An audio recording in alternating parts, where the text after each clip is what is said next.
Good. I want to ask you a question about Coach Bieniemy. I've heard that he has meals with some of you guys and is basically trying to build up that relationship so that he can coach you hard. What have you experienced like that? How has he built his relationship with you to do that? Sure. When he first got here, we have our team dinners and everything, and he would sit, at the players' table. It was a little bit later than usual, and I normally take long to get out the building, so I was always at the table with him, and we weren't even really talking about football. Just talking about life questions, seeing where he came from. 'Cause he's a local guy too, so it's cool to see that move. Sorry. No.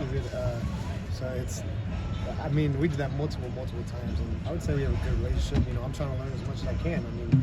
He's been to all the top places, so that's where I want to be someday. So. What did you learn about him that you found interesting in talking to him in those settings? Just a good guy, and he cares deeply. Like some coaches might get on you, the players take that the wrong way. With him, he can get on you, but he really cares deep down. You know that, okay, he's gonna yell at you on the field, up at the table, he's gonna laugh, he's gonna care, hey, how you doing? He wants the best for each one of us. So that's a cool thing about him, Coach. Coach Foster said he called it criticizing the performance, not the performer. Exactly. But when you're out there and you hear that yelling, I'm imagining sometimes it's probably not the most fun thing in the world. Right? It's not the most fun, but you got to be coachable. If you want to be great, you got to take the coaching. It's the only way you're going to get better. So sure, it's not fun, but that's where you learn. We just got done talking to Rico. Obviously, this is his first camp. What have you seen from him kind of early on as he's kind of adjusted to the Bruin way? Doesn't play like a young guy, not at all. He's going in his sophomore year, right? Yeah, that doesn't sound right. Yeah. He's mature. He acts like an old dude. Acts like he's been here. Works hard. Very hard worker, and competitive. And that's something I'm glad we brought in because it just makes the whole room better having people like that. Were other guys left off in say 25?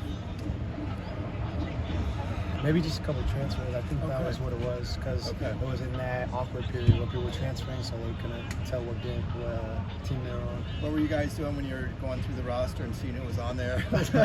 Man, I didn't even get to really see it first. We were in workouts or whatever, but friends back home were looking at the roster, looking it up, and then everyone sending you your overall.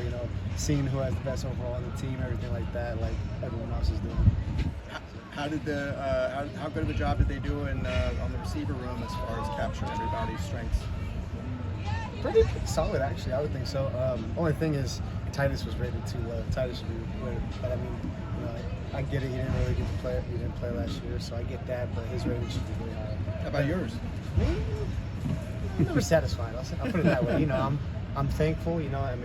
Growing up, I played that game, my whole life. Might not been names then, it was all numbers, halfback 13, whatever it was. So it's cool. It's so real just being in the video game, Did they get your routes right, the way you like to run and stuff like that? They surprisingly actually make it really look like it, like it's pretty crazy. Everyone back home, sending me videos of me scoring, dancing in the end zone, it's just, it's awesome. J-Mike described the offense as explosive. How would you describe what Bieniemy is putting together? Just that, explosive. using everyone's talents too. That's the cool thing. Putting everyone in different positions, mismatches. That's what we go for. Special teams wise, I believe they added Tucker and Meyer to the staff as an analyst. So does he work at all with you as far as punt returning, or is he more with the long snappers and those guys? Technical terms, yeah, he's probably more with them. I've always been coached by Coach Foster as a returning. That's typically who coaches us. But I'm not just a returner. I might in the games just be doing return, but learning the whole special teams. When people hear West Coast offense, I guess technically it's supposed to be lots of short passes to open up the run game and the vertical game. What does it mean to you? How would you kind of describe this offense the way it runs? You call it like a buffet. Everyone eats. And we don't just do short. We don't just do long. We don't just do medium. We don't just run to the inside, to the outside. Got everything in there. Playbook is huge. So we got every play you can think of. Is the playbook bigger than it was last year? I would say so. Yeah. How's it like, obviously going into last year, there were so many questions about the quarterback position. What's it like, I guess, having a more clear idea of Ethan being back there and that sort of thing, and how much did the quarterback situation kind of affect how the receivers kind of showcased themselves last year? It's obviously it's a lot clearer this year. Ethan's the guy. He deserved it. He worked for it.